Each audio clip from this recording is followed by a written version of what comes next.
Everyone, and welcome to episode 1 of Big Friggin' Frank, brought to you by Country Crush, and obviously Muscle Sport Magazine. I'm honored to start this new show.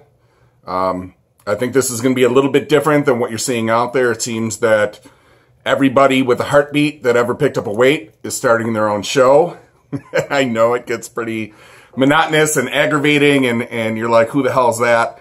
I had a lot of people ask me to do this show. I had another show with another organization. I was doing very well, and then I started doing a live. It did even better. And I think people really connected to me, especially people that shared similar stories, similar instances. And, you know, people really touched me. They really reached out to me, and they wanted me to come up with a show. Now, I met Joe Pietaro a while back before the Arnold, and he did an interview with me that we weren't allowed to show for a little while. If you watched my interview with him, you know why. And, you know, one thing I want to say about my show, it's not a bashing show. It will never be a bashing show. So, you know, if I have a problem with someone, I'm very confrontational. I can handle it that way. A lot of shows these days, you know, are based on controversy and arguing and drama, and I understand it gets viewers, and that's cool if that's what people want to do, but that's not me. I'm confrontational. If I have a problem with someone, I just deal with them directly. So you're never going to hear me say, oh, so-and-so's a bum.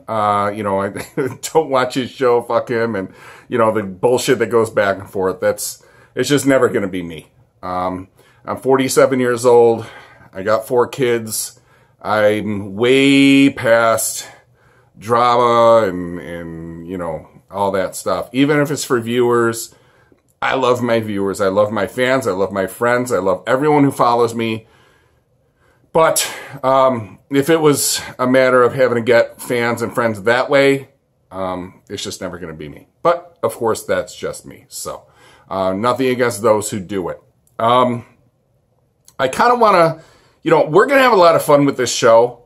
I'm going to take you guys to a lot of places, especially the gym, because those who follow me at Ask Big Frank on Instagram, you'll see that I run my Big Frank's 5 cents. All right. And it is meant to inform people, but also have fun. And, you know, I joke a little bit, and, you know, I like putting up funny posts. I love to laugh, all right? And that's how I live my life, helping people and laughing. And my 5 cent videos are meant to make people laugh, not make fun of too hard, but kind of educate people. Big Frank's 5 cents. I'm going to keep this short, sweet, direct, and right to the point. If someone's giving you advice, all right, and they're telling you to take something or try something, but it doesn't look like they work out at all. And if you look back, they haven't changed at all in the past 8 to 10 years. Probably not someone you want to take advice from. Now, there's a lot of people in this industry, but a good analogy to use is you can't learn to play baseball by being a sports announcer. 5 seconds. One thing I think that we're missing these days, especially in the gym, is gym etiquette. Right? So, you know, everyone has their 2 cents. I have a little bit more. Maybe I've been around a long time. I don't know. Maybe I just think I know more than I do, but, I have my 5 cents. So, but I wanted to, even though we're going to have a lot of fun going on different locations and stuff like that, I wanted to take the first show to kind of introduce myself or reintroduce myself to those who don't know me or those who maybe have gotten a false impression of me. And I don't think anyone would have a negative false impression. I just think I've kind of always had the reins on me a little bit, especially when a show is put out by a company or a supplement company or whatever. You're always going to be given an agenda to try to stick to. Muscle Sport Magazine, Joe Pietaro, reins are off. So I can legitimately talk about whatever I want, however I want. I'm not always going to watch my language.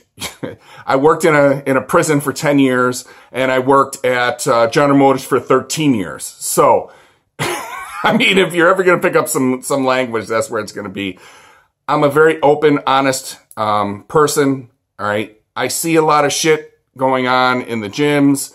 Like I said, it's different than the days when people who were more senior were kind of respected and they kind of passed on like that gym etiquette to people. Everyone is getting their information online, and I think they're getting some information that's good, but they're reading up on it, and all of a sudden they're experts. It's kind of like the people who watch a TV show on how to build a deck, and then all of a sudden, they're master carpenters. So, there's a big difference. Like, you actually have to put in your time and pay your dues and whatever to really be respected in this industry. So I wanted to do this introduction so a few people know why. A lot of people who don't know me could be like, well, why the fuck am I going to listen to this guy? It's just another big dummy with big arms who, who's telling us what to do. Why should we listen to him? So I want to kind of tell you, you don't have to listen to me. I hope at least some of the things that I put out will get some people thinking. And like I said, I'm going to go to the gym. I'm going to go all different places, and I'm going to actually show you guys some stuff. I'm sure, as I'm filming, you guys will hear some of the conversations or some of the comments I get. I have I've stocked up on, equipment to film this show, and, some of the comments I get are pretty funny. Like I said in my interview, I'm 6'4", 370 pounds. I don't hide well. Okay. So wherever I go, people usually are going to take notice. I'm not, no knock against them or anything, but, a lot of bodybuilders are shorter or, maybe in regular clothes aren't as like, what the hell? I think, or I've been told, I'm kind of just the opposite. Usually when people meet me in person, they say I'm bigger than I look on camera. So, or on, online. So we'll kind of have a little bit of fun with hearing some of the comments that people have and how people react when I go places. It used to bother me. Now I just think it's kind of funny. Sometimes it bothers my kids a little bit, but they get over it pretty quick. So, and my kids, especially my daughter, she has no problem letting people know if they're taking a little bit too far. So, but okay, who is Big Frank? Now, my story's been told a million times. All right, it's online. I was bodybuilding.com's Man of the Year a couple years ago. So they told me, or a few years ago, they told my whole story. But I'm going to kind of nutshell it a little bit, so that I don't bore those who already know it. So I used to, I was groomed to play football. Okay, and I was playing college ball, or I was set to play college ball, and I was away. And I came back. They let us go for a break. And when I came back, back when I was younger, now I'm 47 years old. Back when I was younger, you didn't hear about like drinking and driving and things like that. So I went party to party, and I wound up getting in the car with someone who had drinking too much. And, well, when we were coming back from the bar, and yes, I was underage, and yes, I did have a fake ID. I'm not proud of it, but I did. And that's one thing about me.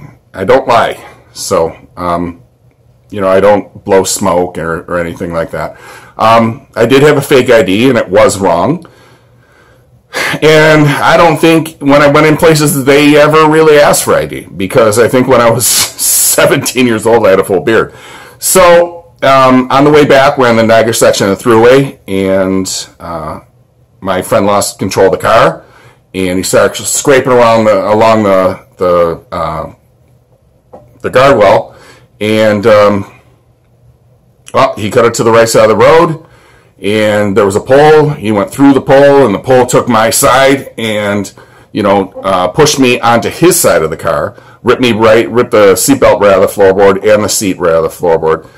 My knees hit the dashboard, and both ligaments severed as my knees kept going through, but my shins stopped at the steel.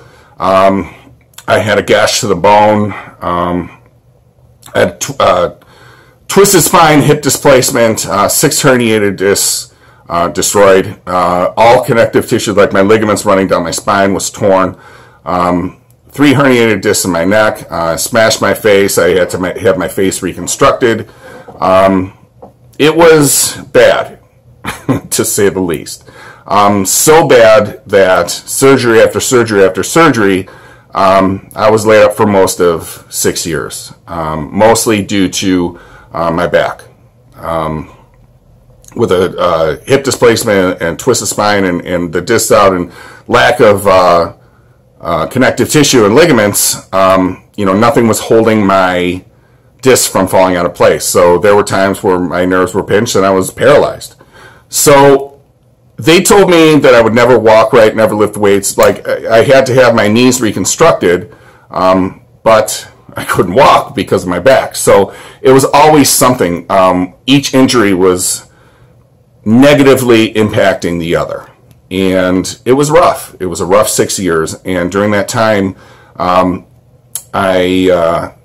metabolism shut right down, and I gained a lot of weight. And I came to a point in my life where it was like, I'm going to change my life or I'm going to take my life. And for those, I've had friends of mine who have taken their life, and, my heart goes out. I get mad because, you're leaving those behind that really care about you, and you're kind of putting the pain on them. I think that's part of what saved me. Was I'm not the type of person to put anything on someone else. And the other part was I'm a fighter. You're going to hear me say in this show, God bless, or God bless you, or I may bring up God or whatever. I don't want that to turn you off. One thing I always tell people is I never push religion or beliefs on anyone. If I tell someone, God bless you, or something like that, that is the highest respect that I can put on to you. People have different beliefs. People could say good luck. People could tell me, may the force be with you. Whatever people are going to say, God is the highest compliment or way for me to show that I truly care about someone. All right. So if I say God bless or something like that, I am doing so out of respect. So I hope that doesn't offend anyone. I know, some people, we're at an age now where people don't like to, other people's beliefs be pushed on them. I don't push my beliefs on anyone. I'm just letting you know right up front. So anyways, my belief is that God spared me for a reason. And, when the cops, were watching the car and my friends went to go take pictures, the cops said that they had to leave. And they said that they were taking pictures for their friend who was the passenger. And the cop said, there's no way, the passenger's dead. And they said, no, he's not. And he said the only person that could have lived through this crash is Superman. So ever since then, I get little tattoos and things like that have something to do with Superman. My friends have always gotten me Superman, memorabilia and things like that to kind of cheer me up and say, you lived through something huge, Superman, whatever. But, it was hard for me to accept that because I was laid up, right? And I was obese, and, you really find out who your friends are. So I said, I need to make a change. And something I learned is when someone desperately needs other people, a lot of times people are nowhere to be found. Or they may be able to be found for a price. And that price doesn't necessarily get you results. And during that time, I found out everything wrong to do and learned everything right to do. And one thing I will say, even though it's been, oh my gosh, almost 30 years, I've learned that you're never too old or too good to learn from somebody else. Even in this day and age, I am still open to learning new things. There are some things and some ideas that people believe are brand new that aren't. They're kind of like regenerated. And they pass it off like it's their own. And we'll get into things like that. Some things that I just maybe don't agree with.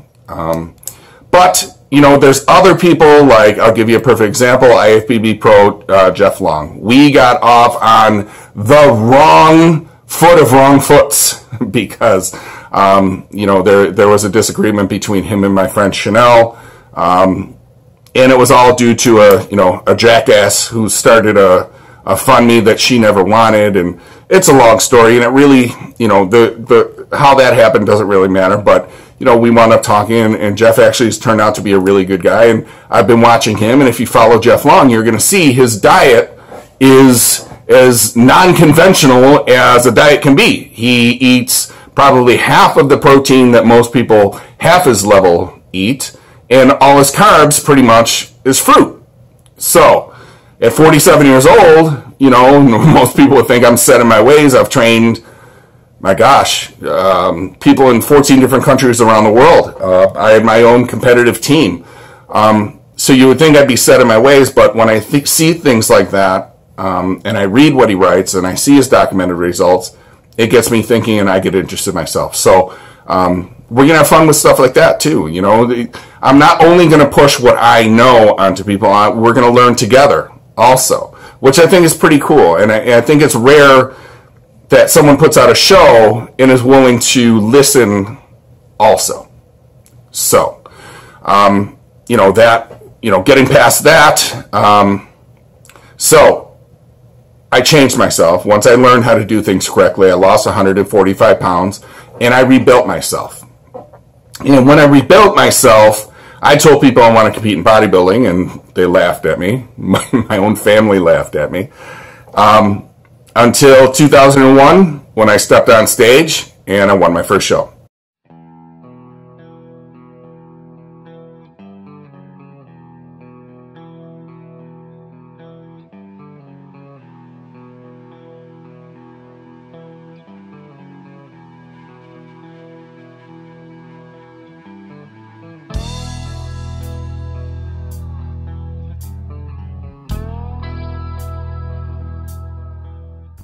And I beat, you know, all the people who were laughing at me. And I also won a transformation contest, a nationwide transformation contest. It wasn't the EAS, it was the next one that came out. I'm not going to mention the company because I don't make my way to bash, but if you can remember, back in 2001, EAS was first, and then there was another company that started in Canada that was really big, and they ran a huge transformation contest. So once I won my prize, which was thousands of dollars worth of product, I reached out to the head trainer and formulator, and I asked him how to take it, and he told me the best thing to do was to sell it because the product was really hot. So I didn't really understand. I said, you know, I want to keep competing. I really want to use these products. You know, I'm just asking how to take them. And he pretty much told me that they were garbage. What did you say? So, that was a bad time in the fitness industry.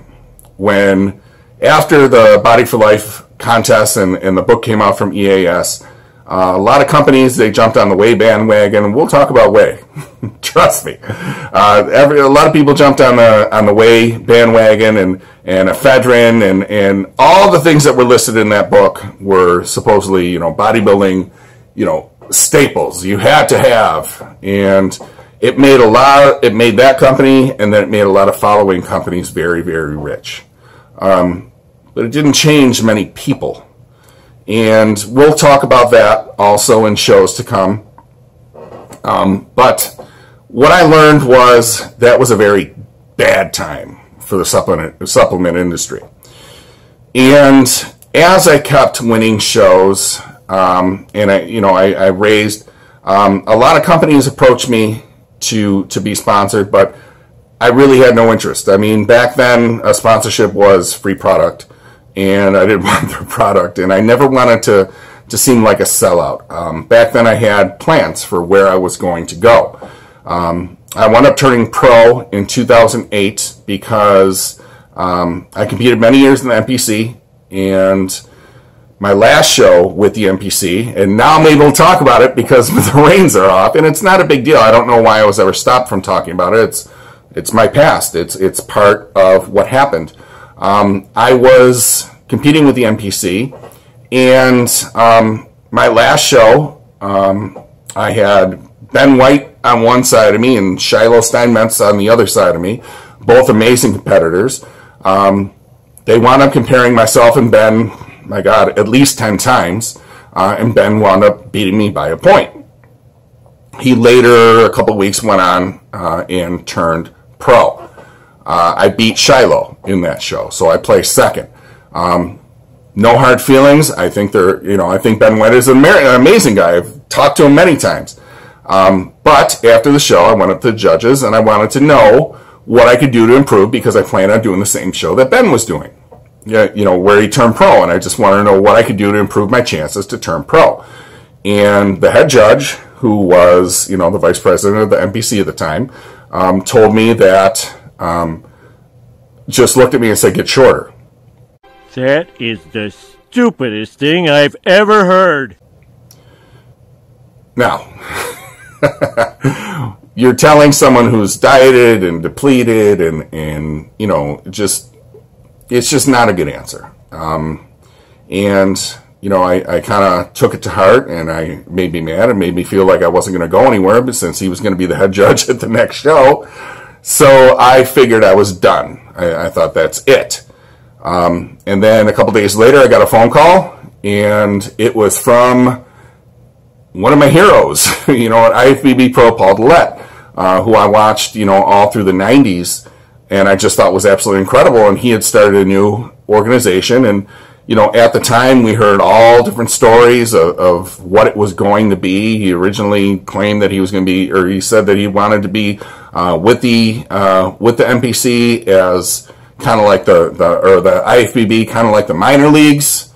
And then, it would be a good place for a lot of pros who never get their name out to get seen. And start their career, and then hopefully launch off, kind of like the minor leagues for baseball, kind of like, the series for NASCAR. A way to be seen, all right, and get your name out and get fans, and gives people who maybe aren't Olympia quality a chance to make some money also. And I thought it was a great idea. I thought it was awesome. A lot of IFBB pros started going over. Monica Brandt went over, and there was a time period where they said that Lee Priest was coming over, and it was great. And I did wind up competing with them, and I turned pro. He asked me to compete with them. He said he loved my height. So at the time, their bodybuilding division was going for aesthetics and size, and that was one thing I was always told. Even as a super heavyweight, I had the look of a light heavyweight because I was able to get a very, very, very small waist, but with wide shoulders. And I wound up winning in 2008, got my pro card, and then I competed as a pro in 2010 and 2012. I had a surgery in there. I had to have my knee reconstructed. I was an officer, and I tore my knee, but still competed, still did very well. And then they decided to drop bodybuilding. So that was kind of a bummer. I scaled way down just to kind of do like my send off out of the WBFF. And then incident number 2 happened as an officer. I wound up getting a head injury during training. took a bad blow to the head with a riot shield, and it created, I had a traumatic brain injury, 3 herniated discs in my neck. Again, a dislocated jaw. I lost hearing in my left ear. It was bad. The worst of which, the brain injury, which I still deal with today with, amnesia and pain, and it's manifested itself into fibromyalgia. And, I mean, we'll talk about it, but if you watch my Instagram page, I don't like focusing on that stuff. I like bringing attention to it to let people know what I'm going through so that they know not to quit themselves, and that it is possible to push through pain and injuries, and chronic injuries. But I don't like to dwell on it too much, only because I am a positive person. I believe that if you believe you're okay, you are. All right. And I have good days and I have bad days. And people have seen both who watch me on, follow me on Instagram. They've seen when I have a bad day, I have a bad day. And I could spend hours talking about a lot of the things that I go through. But I would rather just kind of do this introduction so that you have a background of what happens and why I talk about certain things. Now, after my second injury, I learned that an invisible injury is probably the worst type of injury that you can endure. Because unlike before, when I was on crutches or in a wheelchair or, had braces and casts and things like that, now I look the way I do, but I could have issues. I could drop things out of my hand. I was having seizures for a while. A lot of things were happening, and to look at me, you'd look at me and say, what the hell's the matter with that guy? And it's hard. It's very, very hard. And my heart goes out to anybody who has an invisible injury, whether it be cancer or, oh my God, anything that doesn't manifest itself on the outside, but you're carrying inside. And of course, brain injuries. That's close to my heart because that's something I'm dealing with. So I have gone around and I've spoke to people and met people, children. I've met so many children. And as a matter of fact, last year, we're almost coming up on a year, I faced a 10-time world champion arm wrestler, beat him in the first round. But kind of defied the odds and shocked a lot of people. And the reason why I did it, the money from that went to Children's Hospital. Now, I'll tell you, in New York State, the insurance companies say that, when you're injured, you're not supposed to do any volunteer work or whatever. And kind of my argument, and the argument that I'll always have, is I don't do volunteer work. I do human activity. It's positive rehab for me to justify my existence. And I will do it until the day that I'm no longer breathing. I don't consider anything I do volunteer work. I believe that opening a car door for someone, or helping them across the street, or helping an old woman put groceries in her car, that shouldn't be considered, volunteer work. I could see, somebody going and working a job, without getting paid or something like that. But giving your time to help somebody, or giving your mind or your information or my platform, which is fitness, to help somebody, that's, to me, my duty as a human being. I really wish that more people felt that way, because when I needed someone, they were few and far between, and I would love to change that. All right, that's one thing I hope that this show, I can't change the world, I'm certainly not going to. And, a lot of people, they hear of me or see me or whatever, and they're like, Big Frank! To me, I'm Frank. I'm Frank. I'm not, I know I'm not small. I don't see myself the way that other people do, but, I know I'm not a small guy. I'm not, stupid. I see the number on the scale, and, but I'm a very humble person, and I don't believe that I'm any different than you or anybody else out there. One thing that you'll notice on my Instagram is that I don't take comments, and the reason for that is there's a lot of hate in this industry. And after my friend Rich Piana passed away, I think I inherited some of his haters, possibly. And, you know, people started writing some pretty cruel things on my page, and I really didn't care about it. But my kids see it, you know, and I have 4 young kids. I got 2 sets of twins, and my kids never asked for their dad to be involved in this industry, and they certainly never asked for people to hate on their dad or wish that he was dead or say that, you know, just to try to get a rise.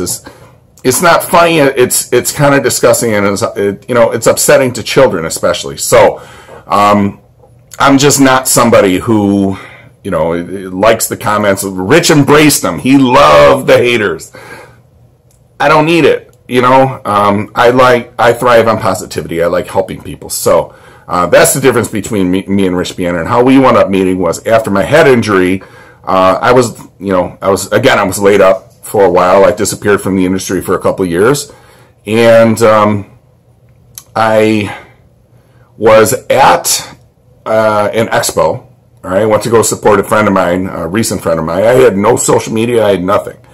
And there was a girl who worked for 5%. She was there, and she saw me and asked me, you know, she said at first when she saw me, she thought it was Rich Piana walking over, and she asked to take a picture with me. And I was like, yeah, sure, you know, I'd love to take a picture. So I took a picture with her, and she tagged Rich Piana in it, and the next thing I knew, he started following me, which I thought was really cool. And he wrote me, and he asked for my story. And I sent my story, and he wrote probably one of the most amazing things I ever read in an email to me, asked me to join the team, and I did, and I was with him for a couple of years, and, you know, we had a great time, and it was a wonderful, amazing experience. Met a lot of great friends. Everyone on that team I support wholeheartedly. A lot of them started other supplement companies, and I'll tell you, on my show weekly, sometimes I'm going to mention companies and things like these are all my friends. I'm not going to never see.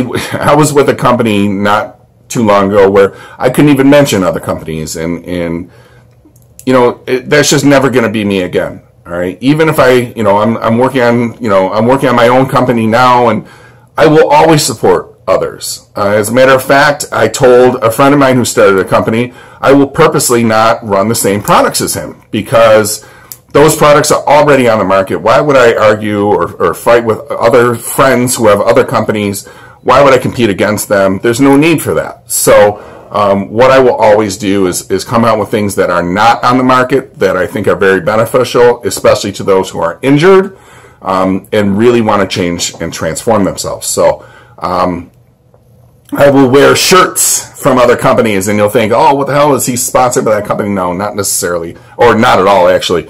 But I will wear the shirts and the brands that I believe in and that my friends run and they have a part of, because that's just who I am, and I like supporting other people. Now, coming forward, you know, they say, who is Big Frank? So I'm someone who found a way to transform themselves. I found a way to transform countless others around the world. Bodybuilding.com saw the people that I transform and read the letters that people sent in as testimony to me, and that's why they made me, you know, Man of the Year. I walked away from the industry for a little while because I was injured. That was part of it. Because a lot of things I saw was happening, I didn't like it. When I reemerged under Rich, I'll tell you right now, I'm no longer like a part of 5%, but I'll always be 5%, if that makes sense. I'm not on the official team, but I support the company. I love the company. I love the products, so I'll always speak well of it. You'll see me I'm wearing a 5% shirt right now, as a matter of fact. They have good products, right? There are companies out there, Blackstone, Redcon. There are companies that do put out good products, all right? And you're going to see products, you know, that I'm working on myself, that I truly believe in, and that, you know, I would never put my name on something that I didn't wholeheartedly believe in. There are a lot of companies for the past few years who have been passing off supplements that work. And, the reason why they work is because maybe there were some things that were gray level that were put in the supplements. That's another thing that I really don't like, and I really want no part of, and nothing I will ever get involved with myself. Anything I put on the market is going to be exactly what I say that. I think that you, by following me, will learn a lot about this industry, about the gym life, about dieting, but also about just trying to be your best as a person and justifying, your existence here. All right. And like I said, I'm not pushing religion or anything like that. All I'm pushing is trying to bring a little bit of positivity back to the industry. There's a lot of equipment out there that people don't even know about, like the Country Crush handle. Now, Country Crush is the sponsor of this show, okay? But I wouldn't just put my name with something that was garbage. These handles and the Country Crush handle, which has the 2-inch grips, they also have 3-inch grips. We all know that thicker bars, okay, means more muscle, right? Well, Ray Cody, who's the owner, his wife was injured, and she was trying to rehab herself, and with a static bar and smaller bar, she kept putting pressure on her injury, all right, and she was not healing. He manufactured this handle for her, and you can do curls, you can do push downs, you work your back. There's a million things that you do with this handle, but he did so with articulating handles, all right? So it spins as you come down. So it's keeping all pressure off of your ligaments and tendons, all right? So those with, tennis elbow or problems with their ligaments or tendons are not going to be affected by this. So it's a way to build muscle minus the injury, minus the strains. And another thing I'm going to teach in this show are little ways to increase your connective tissue strength and to heal your connective tissue, because most of the injuries that happen in this industry are caused by rapid muscle gain without the connective tissue balancing it or keeping up to it. All right. And that's why people blow their pecs out and they injure their shoulders and their arms and tears all over the place. 47 years old, been at this for a long time. I have my injuries from the car accident and I have my injury from being an officer, but knock on wood, I have never been injured in the gym, and I hope to never be, because I'm smart and I want to pass a lot of my information on to you. I could literally talk for hours about what I have learned over the years, but there's no sense of putting the whole show, the whole series into one show. We're going to learn something every week. I hope that you guys join me. We're going to have a lot of fun. I can be pretty sarcastic and joke a lot, and I'm going to have some guests on, and I'll poke fun a little bit at some of the things that people believe or some of the ways that people do things, and show some ways that are much more productive when I laugh and when I joke. And it's never in a malicious way. It's always in a joking way. It takes quite a bit to get me really aggravated these days. So, there's not going to be a lot of any of the stuff that you see on other shows, like I said, with people bickering back and forth. It's just me trying to help others, all right, and trying to be what I wish was out there at a time when I needed someone. So I hope that you guys, join me each week for Big Freakin' Frank and Big Freakin' Frank. And I want to thank you guys for sticking with me today. And hopefully I gave a little bit of a background of why, you might want to follow me. And I hope that you do. All right, guys, thank you so much.